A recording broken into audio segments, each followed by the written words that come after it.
Now, you know those motorway gantries that are supposed to be used to tell you about stationary traffic ahead or ice? Yes. But they're actually used for telling you stuff that just doesn't matter. I mean, the picture of one here. Yeah, check your fuel level. It might as well say, wash your hands after going to the lavatory. Brush your hair. Yeah, well, anyway, the committee that decides on what messages are flashed up, and it is a committee, we checked, has been told to stop doing that sort of thing, OK? Because the government says it's distracting. But it isn't distracting, it's irritating.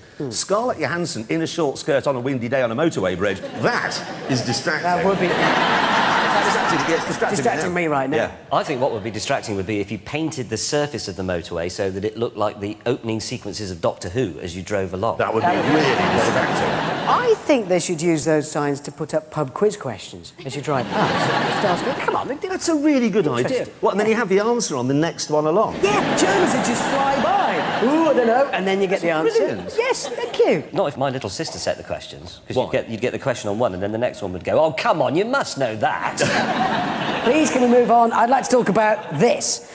It's the new Corvette Z6. Oh, yeah, supercharged V8, 6.2 litres, 625 brake horsepower. It's got magnetic ride control, electronic diff, carbon fibre, all the high-tech stuff you get on a European sports car. Yeah, it doesn't really have the European self-restraint, though, does it? That's a bit more shock and awe than stiff upper lip. Yeah, but look at it. No, Hammond, you can't drive a Corvette in England. It's like talking in a lift. You can do that in America, you can't do that in Britain. In fact, we should have signs at Heathrow telling American visitors, please drive on the left and don't talk in lifts. Yes, whatever, but I think that looks stupendous. It looks great. Yes, it would look stupendous in Texas, but it would look ridiculous in Tewkesbury. It would. Hammond, if you bought one of those and drove it around in England, the next thing you'd do would be hanging up a Confederate flag outside your house. I did paint a Confederate flag on the roof of my Toyota Corolla when I was 17. Where were you? Ripon, North Yorkshire. What? Look, Let brilliant. me just get this straight. You drove around North Yorkshire in a crappy little Japanese hatchback with a Confederate flag on the roof. Yeah. A symbol of slavery. Ladies and gentlemen, 12 years of Hammond. I didn't realise, I just thought it looked nice. The base model of this, Yes. not the Z06, the normal one, 60 grand? 62, yes. Well, for about the same sort of money, you can have this, which is the new Jack, OK? This is the F-Type Coupe. That's around the same sort of money. And I put it to you that what we have here is a lovely piece of double Gloucester on a water biscuit. Your Corvette is 600 kilos of Monterey Jack on a teacup. Yeah, I'd rather have that. You'd rather have the Monterey Jack, wouldn't you? Yeah. Hang on a minute. Surely it's 600 kilograms of Monterey Jack on a take-home with a strawberry on top. Strawberry. There's always a strawberry on top. Are there any Americans here? Yeah, no. You are? Hey, we've wondered Why about this do for you years. put strawberries on everything? Because it tastes good. Yeah, but not on a shepherd's pie. This is not an exaggeration. I stayed in a hotel in LA. I had to have some dry cleaning done. And when it came back in the morning, it was all wrapped up and there was a strawberry on it. What, on your dry cleaning? No, on my dry cleaning. Hammond. What? You like a Camaro, don't you? The big new Chevrolet Camaro. Yes, I do. OK, well, they've made one just for you. Here it is. There you go. How funny. Funny. Thank you. It's actually, ignore the little one, that's a Hot Wheels one. What they've done is a full-size Hot Wheels model of the Camaro. What? So they've made a full-size version of a model which is a miniature version of a full-size car. Yes, can't to start. understand the logic myself. No. There you are, that's what they've done. That's a brilliant idea. Is it? Well, that will survive an 800-mile-an-hour impact with a giant skirting board and come out completely unscathed. The worst thing about Hot Wheels was when you get up in the night for a pee and you tread on one. Or Lego. Lego is... Or an upturned plug. No. Lego's worse. Why? Because an upturned plug is big, Lego hides in the carpet. You can't see it, and then all Is of a there sudden... anything worse than an upturned plug for treading on in the middle of the night? Lego. A landmine. A tiger. Your house, James. I know something worse. Dog. Dog. I was about to say. Daisy, took the words right out of my mouth. It's the ow. It's that If you have a lot of dogs, moment. it can happen. It's not a... It is. You have horses in your house. And then on occasion, yes, it has happened. Have you ever trodden in some horse manure? Possibly unbeknownst to me, I just had a warm foot. Anyway, if you want a full-size model of a toy car, it's basically a Camaro with Hot Wheels written on it, it's £40,000. Yeah, but it will be worth more if you keep it in the box. Oh, now, business news. Yes? Important business news. Classic cars. Values have been shooting through the roof in recent years and months, actually. And I think I know why. It's because if you put your life savings in a bank, you get, what is it nowadays, 0.5% interest? It's about 0.5%. So if you put £25,000 life savings in the bank, you get 125 quid. It is about 125 Yeah, it quid is. a year back in interest, OK? Now, if you'd have bought 10 years ago an E-Type Jag for £25,000, it would now be worth £80,000. £80,000. And you'd have had an E-Type to drive around in, because you can't drive around in a bank statement. So it makes perfect sense. And there's no tax, presumably, on the profit on No, a there car, isn't. is there? No, on a car you can sell it and you don't even pay any tax on it. But there's quite a lot of cars doing that. Ferrari 275 GTS, if you bought one of those 10 years ago, about £130,000. Now, £500,000 I know. in 10 years. I know. It's staggering how That's cars all have right. gone The up. difficult thing, though, is knowing what to pick next, spotting what's going to do that, is it? Talk to me. Really? So, Jeremy, what's Literally going to be? expert. I once bought a BMW 3-litre CSL for £3,000. They're now worth 40, 50? Yeah. Easily. How much did you sell yours for? 1,500 quid. Well done. I am the man you turn to at What's times. it? What? Come on. My Your tip top now. tip. Subaru Impreza, probably. We want to take this quite seriously, though, because we could actually dispense sound financial advice. Yeah, And maybe. actually, a car I've noticed that has gone up a lot in recent years is the Rolls-Royce Corniche. Yeah, like the one you've got, James, really. Yeah, How much is it worth now, James? about £1 million. Is it? Is it really? That's nothing compared to the Mercedes 600 Grosser. Ah, such as the one you've got, Jeremy. £1 billion. Really? A billion? A That straight is billion. now $1 billion to Wow. buy one of those. If anybody's interested, give me a shout after the show. Yeah. Excellent. And now it is time for the news, and it's good news because the Dacia Duster has been named Budget 4x4 Tow Car of the Year. Great. Now, I bought a bicycle. I thought you were looking a bit trim. Well, do you know, it's not really the weight that I've lost, but my core, what's it called? Core strength. Are we on loose women or something? No, James, as you well know, we have been for many years on last of the summer gear. Since I bought my bicycle, what's driving me mad is the amount of people who come and say, we need to get some Lycra shorts now. Well, you do, because it's more comfortable and it stops chafing. No, Hammond, you don't need... It's people who wear Lycra shorts to go on a bicycle. They go, look, it's difficult and dangerous and I need special... You don't. In fact, the only thing I do wear that is a concession I make is this T-shirt, OK? And this is the back of it as I'm riding along. Motorists, thank you for letting me use your roads. Because I Really? think that's polite. I don't believe you. I do have a bicycle. bike. What kind of bicycle is it? I don't know, they're all the same. Well, is it a mountain bike? Is it a racer? When you went to the shop, you walked through the door of a bicycle shop, and a man went, "Oh my God!" and what I'd like, what I just said, can I have the one nearest the door? He was trying to say, you can have this one for £10,000 or this. I said, no, I just wanted a bicycle. So Oh, this, that one. this It's bicycle, 300 quid. This bicycle he sold you. Yeah. Is the front wheel a lot bigger than the back wheel? No.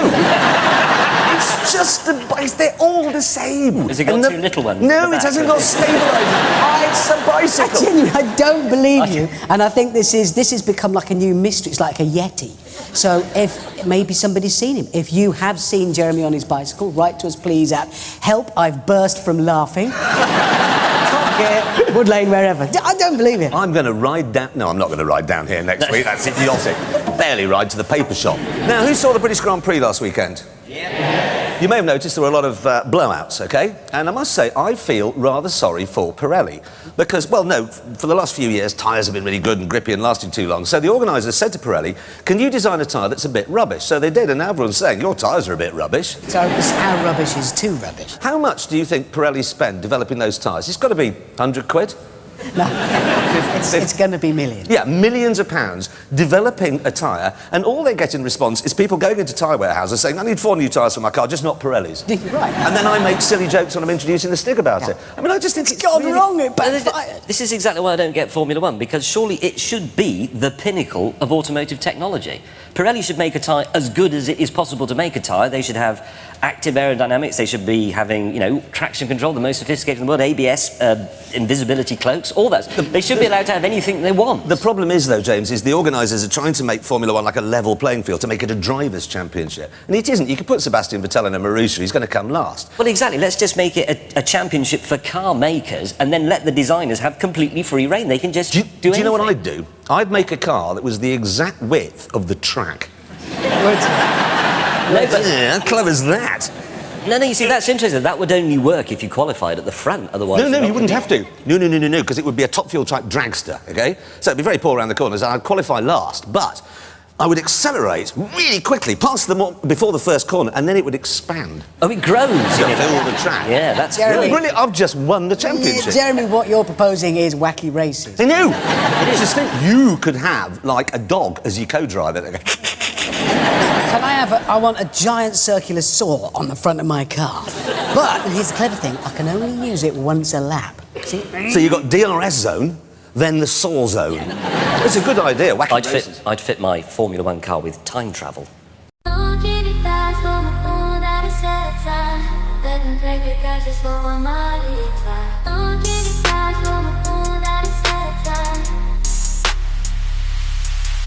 Сотни мыслей в моей голове, как цифры в экране. Но когда я на сцене, я в своей зоне. Моя жизнь — это симфония, каждая нота мечта. Я пишу свой путь, даже если мне сопротивляются. Бьющийся ритм, словно сердце биение. Это моя музыка, это моя пленяющая медитация. Мир за окном, но я на вершине. Моя сила идет изнутри, она не имеет предела.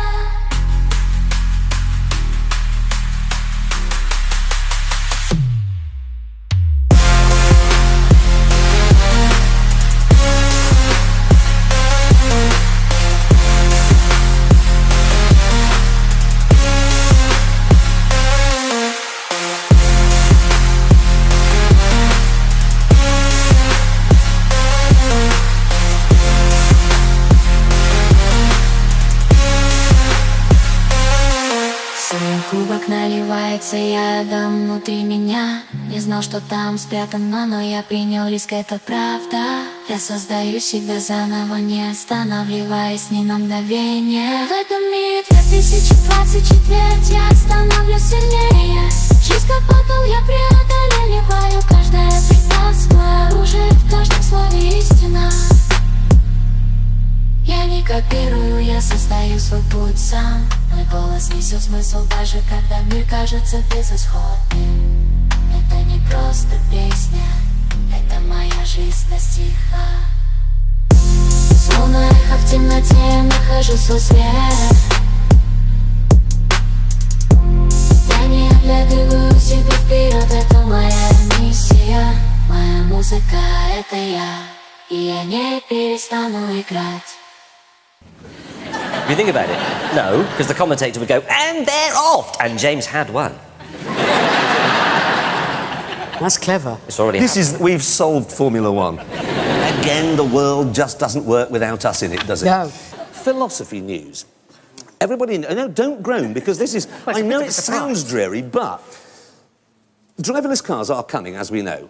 And somebody pointed out this week, and I think it's rather a good point, that they will have to make from time to time ethical decisions. What, like, should we cancel third world debt? No, James, not that. You're driving along, OK? And you're heading towards an accident. Well, you're not driving, you're just sitting there. You're heading towards an accident. It's going to be fatal. The only solution is to swerve onto the pavement, but there are two pedestrians there. What does the car do? Well, is this the moral maze or something? No, it's a genuine thing, because basically you will have bought a car that must be programmed in certain circumstances to kill you. It will go, well, there's two there, there's only one person in me, I'm going to kill him. And you'll just have to sit there as the lorry comes, and there's nothing you can do. Well, maybe driverless cars will have to come with, like, an override button. Just a big button with me on it, so when it crashes, save me! Just hit that. Or maybe it could have a sliding scale, so you could say, look, if it's a load of children on the pavement, obviously don't run them down, but cyclists? We are in dark territory here, aren't we? Well, the interesting thing is, all of us are programmed, because we're humans, because we're animals, basically, to look after ourselves. Self-preservation always kicks in, and you will swerve away from danger. Not necessarily. Oh, well, no, you say that, but recently scientists conducted an absolutely awful, genuinely awful experiment, but with a very interesting result. They got a load of monkeys with their babies and put them in a box. And then they heated the floor up. This actually happened. I'm just reporting. They heated the floor up till it became really unbearable. And all of the monkeys picked up their babies and held them. But when the floor got hotter and hotter until it was absolutely unbearable, every one of them put the babies down and stood on them. I'm surprised. I'm surprised you didn't save this for the Christmas show, mate. What a lovely story. What a nice tale. I love a story. I'm just saying, these driverless cars, everybody goes, oh, aren't they clever? They can stop at red lights. They are going to have to face all sorts of things, like who do I kill now? We are programmed to look after ourselves, and these driverless cars are going to be programmed to do the maths and say, a lot of people over there, I'm going to kill you. And whether to stand on a baby monkey. Now, Brooklands, world's first purpose-built racetrack. Do you remember it? Well, no, he will. Oh, yeah, he will, obviously. OK, got some footage of it here to remind everyone. This was just outside London, and look at it, and everybody walked fast, and we're in black and white those days, and you went unbelievable. Look at this, 120 miles an hour on the banking, and then there's James May looking his pedal car. And then it was just fantastic, but the war started, they built an aeroplane factory on the circuit, and that was the end of that. Ever since, there's been a group of enthusiasts who want Brooklands to reopen. And last week, actually, they were given a grant by the lottery people of £4.6 million. And I just think that's going to be brilliant. Get that back. Astons, Bentleys, belting round at the weekend. Fotherington, Sauber, wheel to wheel with the Duke of Wimbledon. It's a very good idea for an appealing Sunday afternoon, watching the toffs kill themselves. You just pop down the A3 on a Sunday afternoon. Let's go and watch the Earl of Bradford's head come off. How much did you say they'd been given? £4.6 million. Well, that's not enough, is it? The shopping centre next to our office costs £1.5 billion. Yes, exactly. So... It isn't very much. You're quite right. Well spotted, Hammond.